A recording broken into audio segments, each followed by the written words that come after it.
और पैरों के पंजे को पकड़ते हुए अपने घुटनों को सीधा कीजिए। घुटनों को पूर्ण रूप से सीधा करना, रखना और धीरे धीरे कपालभाति भस्त्रिका प्राणायाम अपने रोग के अनुसार करना और देखना कि ये जो घुटने हैं इनके रोग आपके मिट जाएंगे। जिनकी कमर में दर्द नहीं है वो पूरे अपने पंजों को पकड़ें। जिनकी कमर में भयंकर दर्द है, ज़्यादा दर्द रहता है, वो अपने घुटनों को, टखनों को, पिंडलियों तक को पकड़ें। जैसा आपकी क्षमता उसके अनुसार करना।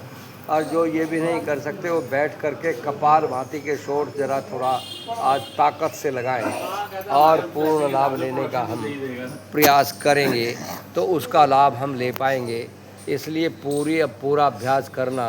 अब दूसरा अभ्यास ले लीजिए, यहीं से बताया था आपको। हाँ हाँ, लेट जाइए पीछे। अभी हम आगे कर रहे थे, अब हमें थोड़ा पीछे की तरफ लेटना। चलिए पीछे की तरफ जाइए, थोड़ा सा पीछे नाव आसन की स्थिति थोड़ी थोड़ी बना लीजिए।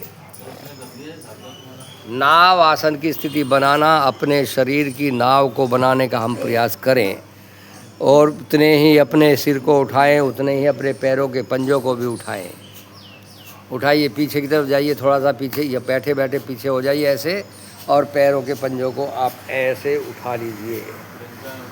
ऐसे पैरों के पंजों को उठाना और ऐसे ही अपने आप को पीछे की तरफ लिटा करके रखना।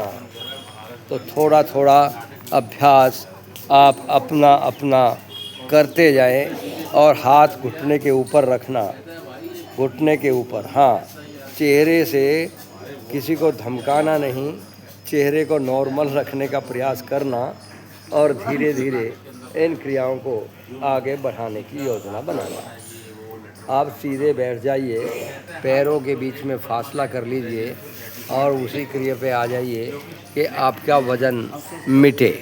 मोटापा मिटाने के लिए बहुत ही अच्छी क्रिया, बहुत ही अच्छा एक्सरसाइज, बहुत ही अच्छा आसन। दाएं हाथ से बायां पैर, बाएं हाथ से दाहिना पैर छूने का आप प्रयास करें और उसका पूर्ण लाभ हम लें। और जो हाथ पीछे गया है उसकी हथेली को पीछे देखें। जो हाथ पीछे जाता है उसकी हथेली को पूरा देखें। मुन्ना जी को भी शायद करना है, उनको याद नहीं रहा कि मेरा भी नंबर है कहीं। तो ऐसे धीरे धीरे करने का, अपने अपने चेहरे को सुंदर से सुंदर बनाते हुए करने का प्रयास आप लगातार करें बाबूजी। आप भी हाँ, जैसा कर सकते हैं, जितना संभव है उतना करने का प्रयास करें। अब इन्हीं जो आपको आसन क्रियाएं बताई गई हैं, इन्हीं को हम 100 बार से लेकर के 500 1000 बार तक अपने रोग के अनुसार करेंगे तो हम अपने रोगों को मिटा पाएंगे। 10, 20, 50 बार करने से हमारे रोग मिटते नहीं हैं, लेकिन हमारे पास रोग आते नहीं हैं। जिनको आए नहीं हैं उनको ऐसे रोग कभी आएंगे नहीं, और जिनको आ चुके हैं उनको थोड़ा सा ज़्यादा मेहनत करते हुए अपने आसनों की प्रक्रिया को आगे बढ़ाना होगा। तो धीरे धीरे लगातार करने का प्रयास करना। अब अपने आप को सीधा लिटा देना, कमर के बल लेट जाओ, कमर सीधी लेकर के नीचे लेट जाओ, एकदम पीछे की तरफ लेट जाओगे। दोनों एड़ी पंजे मिला लो और मिला करके दोनों एड़ी पंजों को और थोड़ा सा इन एड़ियों को और पंजों को बिना घुटना मोड़े ऊपर उठा लो।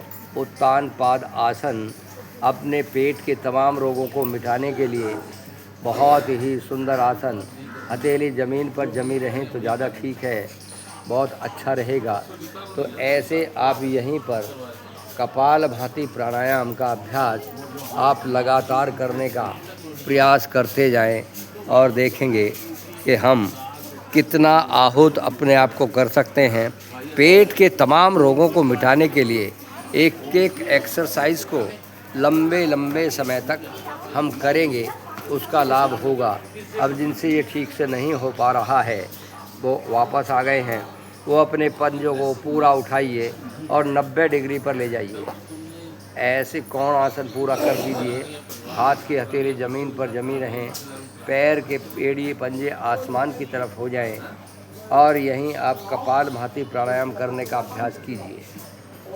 जिनको दमा अस्थमा है वो लंबे लंबे सांसों को लेते हुए इन क्रियाओं को लगातार करने का हम प्रयास करते जाएं।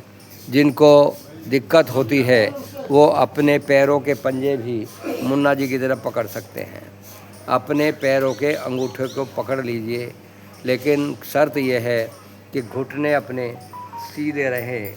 ऐसा अवश्य रूप से प्रयास कीजिए और धीरे धीरे अब वापस आ जाइए, क्योंकि लंबा हो गया आपका